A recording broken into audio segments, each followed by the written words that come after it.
going on, guys? Welcome back into the channel. In today's video, I wanted to talk a little bit about player speed and how it factors into recruiting, or rather might not actually really factor into recruiting within CFB 26, and give you a real world example here, or not real world, but actual Dynasty example to show you guys how players actually can upgrade really well athletically in this year's game, especially with the changes to allow people to manually upgrade their players. Now, this is just one example. I've seen a lot of crazier stuff, especially with, top end teams and whatnot, getting players to super high athleticism stats and whatnot, and super high overalls.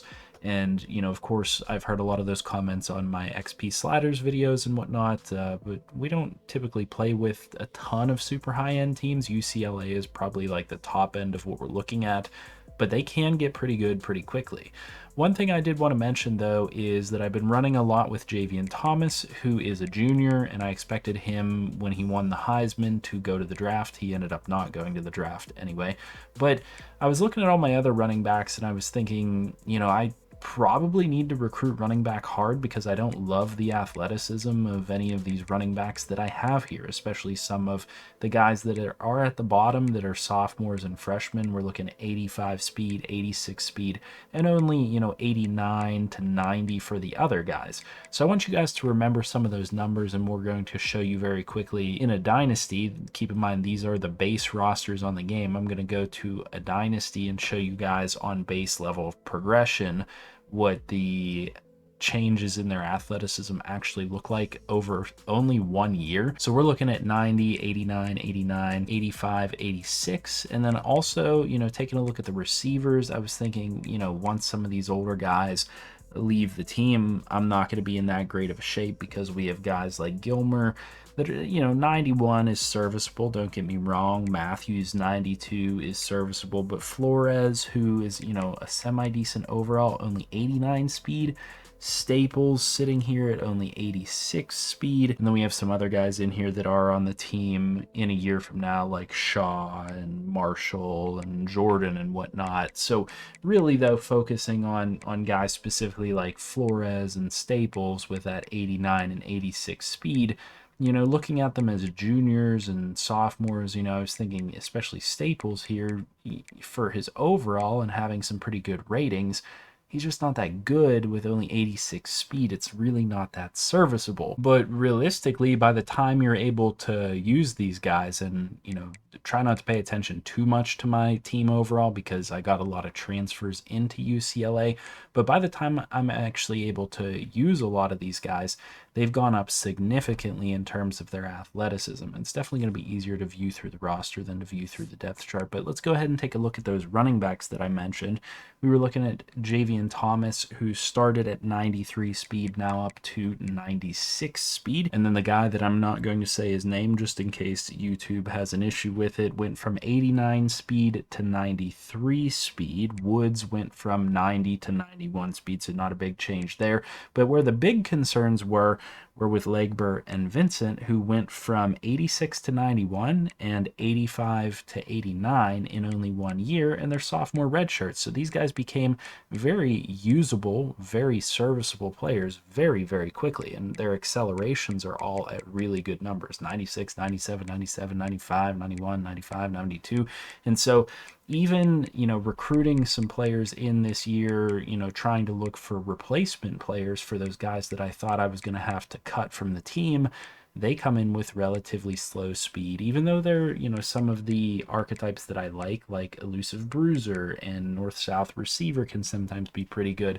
They're only coming in with 88, 84, 84 speed, but I'm a lot less nervous about it, and I'm a lot less likely to actually go out there and grab additional running backs that I probably don't need, because these players can upgrade significantly where they need to in the quickness category. Now, Atwell here, as an example, isn't going to get super fast, because he does have a couple of caps in his quickness category, but coming in as a 5-star player, he has a really high overall. He has a lot of good ratings in other areas and a lot of room to improve where I would want to utilize him. He's going to get to 90 plus speed off of those 2 upgrades, and you're going to get, 40 or so upgrade points in the off season for these guys if you're kind of playing on base settings. You might get more, you might get a little bit less, depending on how things go, depending on if you use that player or not.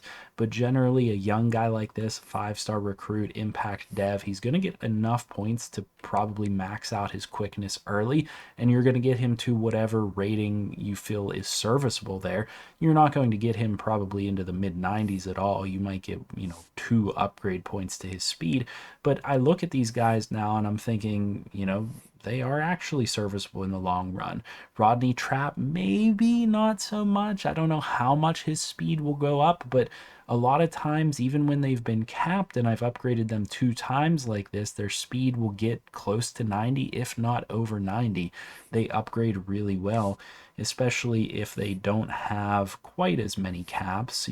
This guy, as a great example, has 4 upgrades in this category and only 2 caps. So his quickness is going to go up to a serviceable rating. Like I said, those guys, those 3, might never become speedster running backs for me, and that's fine, but they will become, something more in like the 89 to 91 range, where I don't actually need to be that concerned about them as a backup running back. Now, do I want to go out and find my premier back that can upgrade to 95 to 99 speed? Absolutely, but that's maybe something to consider whenever you guys are recruiting. So let's take a look at some of these receivers as well. Gilmer here went up from 91 to 93. And keep in mind, when I upgraded a lot of these guys, I wasn't focusing on their athleticism, simply because I wanted to upgrade their catching. I wanted to upgrade their route running. I wanted to upgrade, as a running back, their elusiveness skills. I wanted to upgrade some of their physical traits that they have, like 360 or sidestep or whatever it might be, in order for them to be a little bit more useful in different situations. So, you can upgrade them, even some of them a little bit harder as far as their athleticism is concerned, and you can get really crazy with it. Trust me, I've seen examples of it. But again, Flores here went up from 89 to 91 speed. Matthews went up from 92 to 93 speed. Marshall went up from 94 to 97. Staples, who I was really worried about, I'm not really going to use him that much, but I was worried about him at like 86 speed, went up to 93 speed. And this guy has that 50-50 trait. He's 6'4". That's actually a super useful receiver. Now, if he was a little bit younger, this guy could turn into like, a 90 plus, just massive, really impossible to stop wide receiver out there on the outside. Like I said, unfortunately, he's a redshirt senior, but take a look at the skill caps. Take a look at what his speed went up to from an 86. That's kind of crazy. So I guess what I'm really trying to say here is, don't worry so much about your lack of speed on your recruits, especially. Jordan here went up from 90 to 91, and Shaw stayed the same, it looks like. But don't worry about those things, because, even more guys here, I went out and recruited an elusive route runner because I really wanted to play with that archetype. He only has 1 skill cap in the quickness category. This guy is going to get up to high 90s speed if I continue to upgrade him over time. You just have to be patient with some of these players. Not every player is going to come in with that crazy athleticism. As I mentioned, of course, you're going to want to find some of those guys that can plug and play, especially depending on what your team looks like right off the rip. But, year 2, like I said, these guys are going to get enough upgrade points that you're going to be able to put them into there if that's your biggest concern with that player. Upgrade the athleticism, and then everything else will come with it, especially at, wide receiver, running back. But this also goes for a lot of other positions as well. The big change this year that I think goes a little bit unnoticed is the lack of skill caps on recruits. Even 3 stars and below don't have as many skill caps as they had in CFB 25. Now, ratings come in a little bit lower for a lot of recruits. So, what is a 74 now might have been like a 77, 78 in last year's game. A lot of those 3-star recruits aren't going to be coming in the 70s. They're going to be coming in the 60s, as I can show you with, a couple of my tight ends, for example. This guy, I believe, was a 3-star tight end recruit.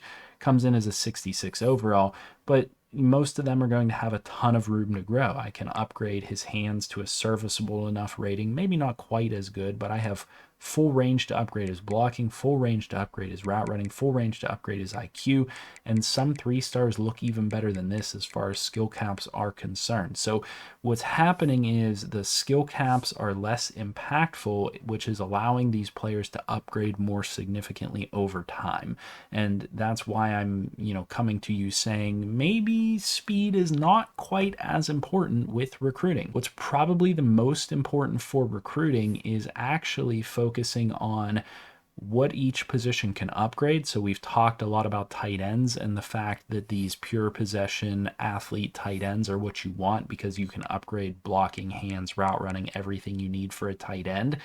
So what can you upgrade, and what physical traits or abilities are you able to get on those players? Because, that's going to be the most important thing. Inevitably, this 5-star running back is going to get enough points to upgrade his physical capabilities, his physical abilities, and unlock a lot of these things.